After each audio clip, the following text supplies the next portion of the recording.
എല്ലാവർക്കും പുതിയൊരു വീഡിയോയിലേക്ക് സ്വാഗതം. ആദ്യമായിട്ടാണ് ഈ ചാനൽ കാണുന്നതെങ്കിൽ എല്ലാവരും ഒന്ന് സബ്സ്ക്രൈബ് ചെയ്യുക. ഇത് 4ാം ക്ലാസ്സിലെ മലയാളത്തിൻ്റെ ഒരു ഫൈനൽ റിവിഷൻ ആണ്. അപ്പോൾ നമുക്ക് നോക്കാം. ആരും പേടിക്കൊന്നും വേണ്ട, നല്ലതിൽ കൂളായിട്ട് അങ്ങ് എഴുതിയാൽ മതി. ഫസ്റ്റ് എന്തായാലും ഒരു പാരഗ്രാഫ് തന്നിട്ടായിരുന്നു, ക്വസ്റ്റ്യൻസ് ആയിരിക്കും, ഒരു 3-5 ക്വസ്റ്റ്യൻ അങ്ങനെ ഉണ്ടാവും. അപ്പോൾ നന്നായി മനസ്സിരുത്തി വായിക്കുക, ബാക്കി ടീച്ചറും പറഞ്ഞു തരുമല്ലോ. അപ്പോൾ 1 വേർഡ് പോലത്തെ ആയിരിക്കും, അത് ആ പാരഗ്രാഫിൽ തന്നെ കണ്ടെത്താനായിരിക്കും. പിന്നെ ശ്രദ്ധിക്കേണ്ട കാര്യം, ഒരു യാത്രാ വിവരണം എന്തായാലും പഠിച്ചു വെച്ചോളൂ, എന്തായാലും ഉണ്ടാവും അത്.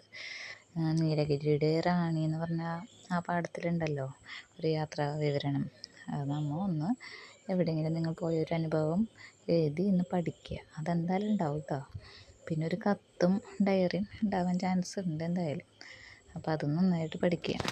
സംഭാഷണം, പിന്നെ ചിലപ്പോൾ കഥ പൂർത്തിയാക്കാം, അല്ലെങ്കിൽ കവിത പൂർത്തിയാക്കാൻ എന്തായാലും ഉണ്ടാവും. അപ്പോൾ അതൊക്കെ ഒന്ന് നോക്കി വയ്ക്കുക വേഗം. അപ്പോൾ നമുക്ക് നോക്കാം. ഇത് സംഭാഷണമാണ്, ചന്ദ്രനും കുട്ടിയും തമ്മിലുള്ള സംഭാഷണമാണ്. ചന്ദ്രൻ: ഭൂമിയിൽ നിന്ന് ഈ ദൂരം മുഴുവൻ സൈക്കിൾ ചവിട്ടി നീ എന്തിനാണ് വന്നതെന്ന് ചന്ദ്രൻ ചോദിക്കുന്നു. കുട്ടി പറഞ്ഞു, അമ്പിളിയമ്മാവനെ കാണാനാണ് ഞാൻ വന്നത്. അമ്മ പറഞ്ഞു തരാറുള്ള അമ്പിളിയമ്മാവൻ്റെ പാൽനിലാവ് വയറു നിറയെ കോരി കുടിക്കാനാണ് ഞാൻ വന്നത്. ചന്ദ്രൻ പറയാണ്, അമ്മ നിന്നെ പറഞ്ഞു പറ്റിച്ചതാണ്, എൻ്റെ നിലാവ് നിനക്ക് കുടിക്കാൻ പറ്റില്ലേ കുഞ്ഞ്. കുട്ടി പറഞ്ഞപ്പോൾ അപ്പോൾ ഞാൻ വന്നത് വെറുതെ ആയോ. ചന്ദ്രൻ: സാരില്ല, ഞാൻ നിനക്ക് ഇവിടുത്തെ കാഴ്ചകളൊക്കെ കാണിച്ചു തരാമെന്ന് പറയുന്നുണ്ട്. വാവ ജീവനെ കാക്കുന്ന പാഠത്തിൻ്റെ ഒരു ആശയമാണ് കേട്ടോ. കുട്ടിയുടെ വീട്ടിലേക്ക് വരുന്നവർ പ്രധാനമായിട്ടും അവളുടെ കുടുംബാംഗങ്ങളും അവർക്ക് ചുറ്റുമുള്ള അപരിചിതരും അങ്ങനെയായിട്ടുള്ളൊരു ഇതാണ് തോന്നുന്നത്. അപ്പോൾ കോഴി, പൂമ്പാറ്റ, കൂട്ടുകാർ, അയൽക്കാർ, ഈച്ച, പറവകൾ എന്നിങ്ങനെ പരിചിതമായ ചുറ്റുപാടിലുള്ളവരും അല്ലാത്തവരുമായവരൊക്കെ ഇതിൽ ഉൾപ്പെടുന്നു.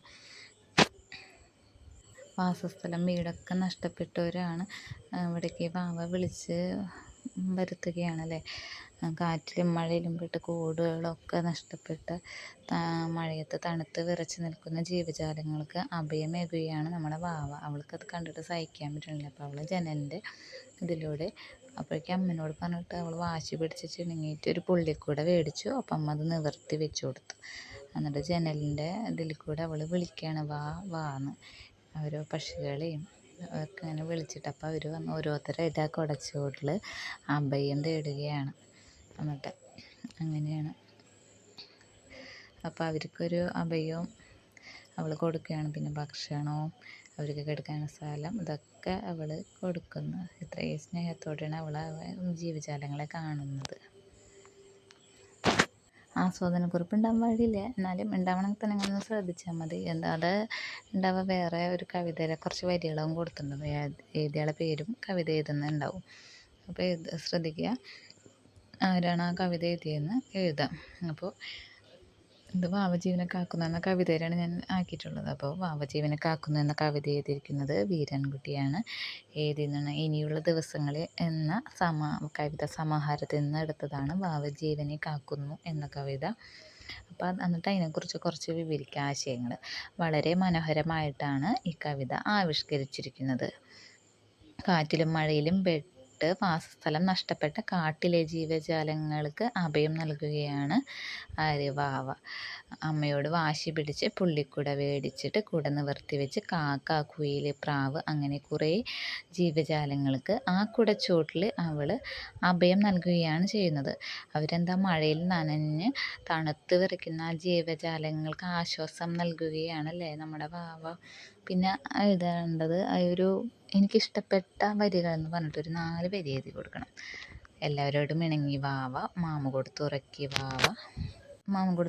വാവ, ഒപ്പം ഉറങ്ങുകയായി വാവ, അപ്പോൾ കിനാവിൽ ചിരിച്ചു വാവ. ഇനി അത് ഈ 4 വരിയിൽ ഒരു ചെറിയൊരു ആശയം എഴുതാം.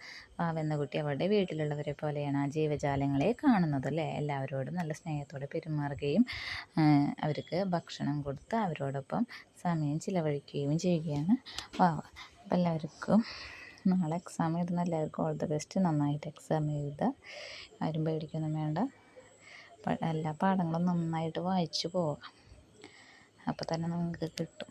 അപ്പോൾ ചാനൽ സബ്സ്ക്രൈബ് ചെയ്യാത്തവർ അതൊന്ന് സബ്സ്ക്രൈബ് ചെയ്യുക കേട്ടോ.